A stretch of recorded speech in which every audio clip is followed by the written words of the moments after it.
What you are looking at is not an autopsy. This man is alive. He is standing upright, and that rubber cable isn't resting on his skin. It is coiling inside his own heart. To understand why a sane man would choose to violate his own anatomy, we must first breathe the stale air of his world. We are not in the present, with its LED lights and sterile guarantees. We are in 1929. And in interwar Germany, medicine is not a flexible science. It is a cathedral of stone, built on absolute hierarchies and ancient fears. The setting is Eberswald, a small town choked by dark, dense forests, where the Augusta Victoria Hospital stands like a red brick fortress. Inside, young Werner Forssmann, barely 25, stalks the corridors, frustration clawing at his throat. Werner isn't a rebel by nature. He is a devotee of science. But his devotion is turning into horror. Observe what he witnesses every day. Cardiology in this era is a discipline of helpless spectators. When a heart stops or collapses, doctors possess no keys to enter. There exists a dogma, an unwritten but sacred law known as Noli Me Tangere. Do not touch me. The heart is considered the emperor of the body, a biological sanctuary that does not tolerate the intrusion of steel. To touch the heart is to kill it. That is the truth taught in universities, the truth recited by gray-bearded professors from their academic pulpits. But the alternative is sanctioned butchery. Hands clenched in his lab coat pockets, Werner watches his superiors attempt to save the dying. When a patient goes into arrest, the only tool available is direct intracardiac injection. It is a brutal, almost medieval act. The physician takes a needle, thick as a nail, and blindly stabs the patient's chest, piercing skin, muscle, and bone, praying to a deaf god that he hits the ventricle and doesn't puncture a lung or shred a coronary artery. Werner hears the ribs crack. He sees the blood welling up through the needle gauge. And he sees, time and again, patients dying not from their disease, but from the violence of the cure. In the solitude of his room, under the yellow glare of a cheap lamp, Werner opens his anatomy texts. He flips to the circulatory system. And there, in the silence of the night, the truth hits him with the elegance of a mathematical revelation. He looks at the drawings. He looks at the veins, those blue rivers flowing inexorably into the sea of the heart. The logic is crushing. If the venous system is a network of interconnected highways, why are we smashing through the walls of the house to get to the living room when the front door is wide open? If he introduced a flexible tube through the elbow, navigating the bloodstream, he could reach the heart without spilling a single drop of unnecessary blood. He could deliver medicine directly to the source. He could save them all. Heart racing with the euphoria of discovery, Werner takes his theory to Dr. Richard Schneider, his chief. He expects debate. He expects skepticism. What he gets is disdain. The dry laugh of authority. Schneider strictly forbids him from attempting it. It is murder, Forssman. If anything touches the inside of the heart, the patient will die of shock instantly. You will never do this in my hospital. The door slams shut. Werner is sent back into the dark. But an idea, once planted, is a parasite that refuses to stop growing. Werner looks at his own hands. He rotates his left arm. He traces the blue line of his cubital vein with a finger. He knows he is right. He knows history is waiting on the other side of that pale skin. And if the world won't lend him a body to prove it, he will have to offer up his own. To cross the threshold, Werner needs a key. And that key is held by Gerda Didson, the head operating nurse. She guards the sterile steel and the analgesics. Without her, there is no experiment. Werner begins a dangerous game, a dance of intellectual seduction under the cold lights of the nursing station. He lends her books, speaks with the fever of a prophet, promises that together they will change history. Gerda, captivated by the young doctor's passion, or perhaps a misguided loyalty, agrees. But she sets one absolute condition: do it on me. I will be your patient. They enter the small procedure room. Werner asks Gerda to climb onto the surgical table. With a gentleness that disguises his true intent, he binds her wrists and ankles with leather straps. It's for safety, he whispers. To prevent reflex movements when the tube enters. She nods and closes her eyes, surrendering herself to science. But Werner turns his back. He walks away from her. He approaches the instrument tray where his clandestine kit rests. There is no sophisticated technology here. Just a syringe of Novocaine, a scalpel, and the instrument of transgression, a ureteral catheter. A yellow rubber tube, over 2 feet long, designed to be shoved into a penis to drain a bladder. Werner has lubricated it generously with olive oil. It is rudimentary. It is dirty. It is all he has. Werner rolls up his left sleeve. He breathes. The air smells of disinfectant and fear. He jams the anesthesia needle into his own cubital fossa.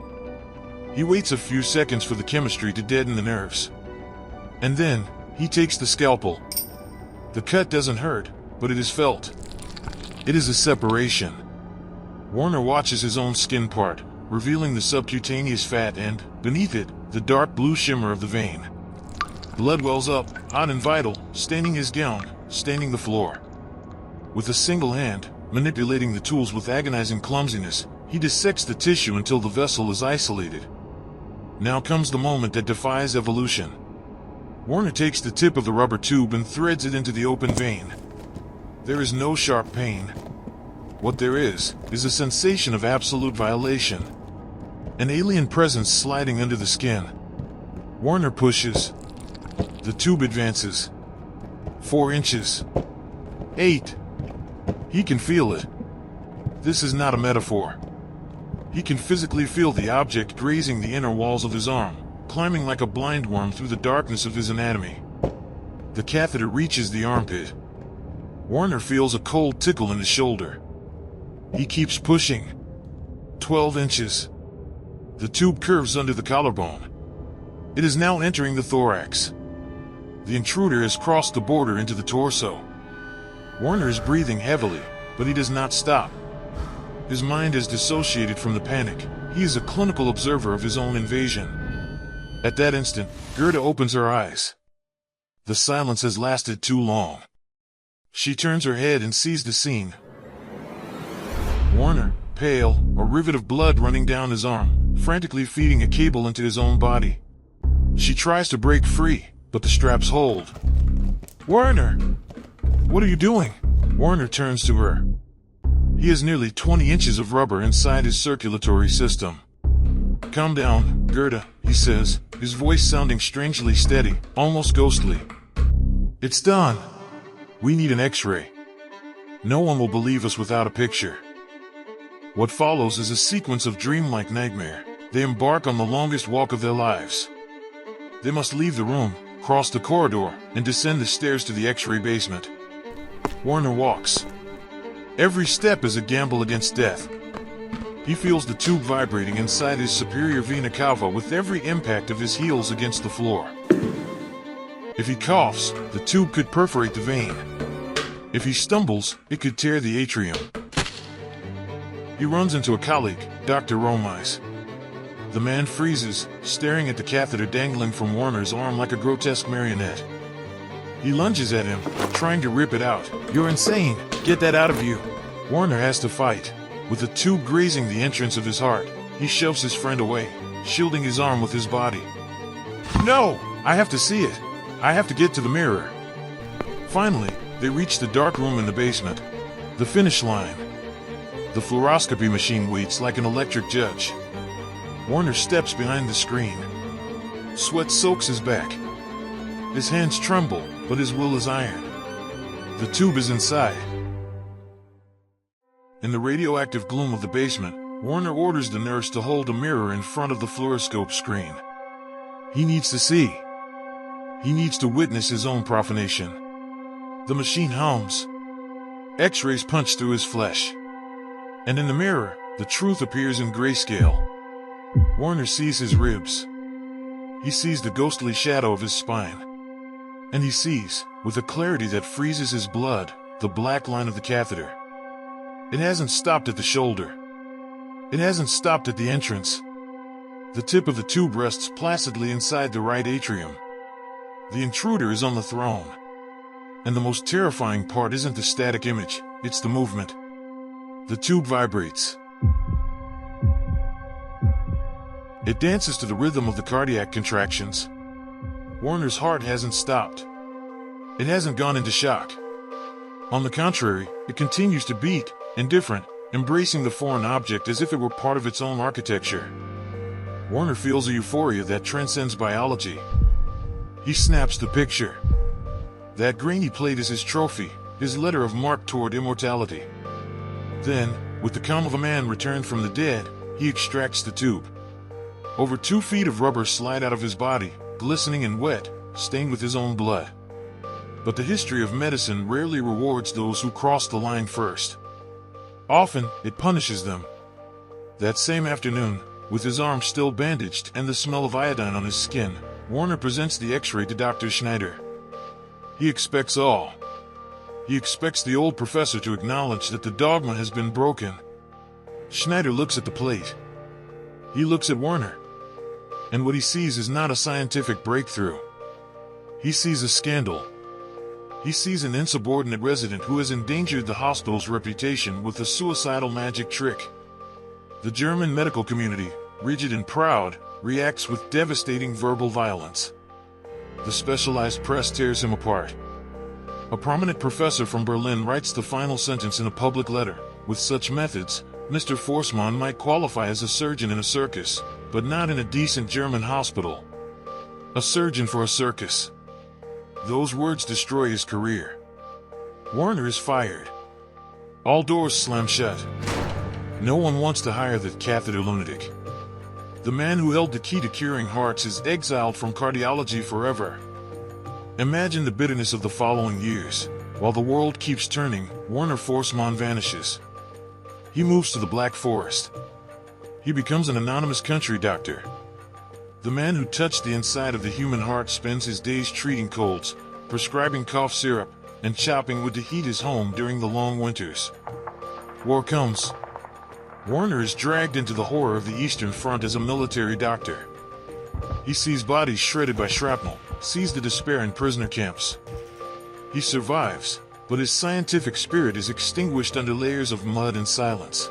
No one knows who he is. They don't know that under the sleeve of his flannel shirt, he bears a small, almost invisible scar, the exact point where humanity entered its own engine for the first time. For 2 decades, his discovery sleeps in a drawer, forgotten, considered a macabre curiosity, a mistake of youth. Werner assumes he will die of failure. But ideas, unlike men, do not have an expiration date. Time is a slow, cruel, and ultimately just judge. While Werner grew old among the trees of the Black Forest, across the ocean, in bustling New York, 2 men dug up his ghost. Andre Cournand and Dickinson Richards. 2 American scientists attempting the impossible, measuring pressure inside the heart. In their search, they stumbled upon an old 1929 article, written in German by a certain Werner Forssmann. They didn't see a circus surgeon. They saw profit. They used his technique. They perfected catheterization. And upon the foundations of Werner's madness, they built the cathedral of modern cardiology. It is 1956. 27 years have passed since that summer day in the basement. Werner Forssmann is 52. He no longer has the fevered gaze of youth. He has the resigned calm of men who have seen too much. He is having dinner at his home, a modest cabin far from the great university hospitals. The phone rings. It is a call from Stockholm. The Nobel Committee informs him that he has just won the Nobel Prize in Medicine. Not just the Americans. They insisted. The prize is shared. 1/3 of the glory belongs to the man who paved the way with his own blood. Werner hangs up the phone. He looks out the window toward the dark forest. Years later, he would say he felt like a village parson who was suddenly named Pope. But there is a deep melancholy in that late victory. The gold of the medal shines, yes, but it cannot buy back the lost years. It cannot return the career they stole, nor erase the contempt of those who called him mad. Validation arrived when his life was already written in the margins. Werner Forssmann died in 1979. But his ghost is still at work.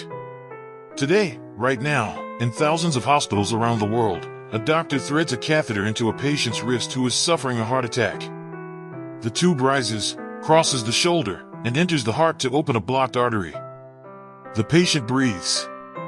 They live. They go home to watch their grandchildren grow. That everyday miracle, that routine that saves millions of lives a year, exists only because one afternoon, a terrified boy had the audacity to violate his own body. Look at your hands. Look at the blue veins in your wrist. They are fragile. They are the only barrier separating you from the end. And ask yourself, in the solitude of your own mind, would you have the faith in your own idea to be your own sacrifice? Would you walk down to the basement with a tube in your heart, while the whole world screams at you to stop? History teaches us that the line between genius and lunatic is not straight. It is a rubber tube, 25 inches long, filled with blood, swaying in the darkness of an open chest. Werner Forssmann crossed that line. And thanks to him, our hearts can keep beating a little longer, before the final silence.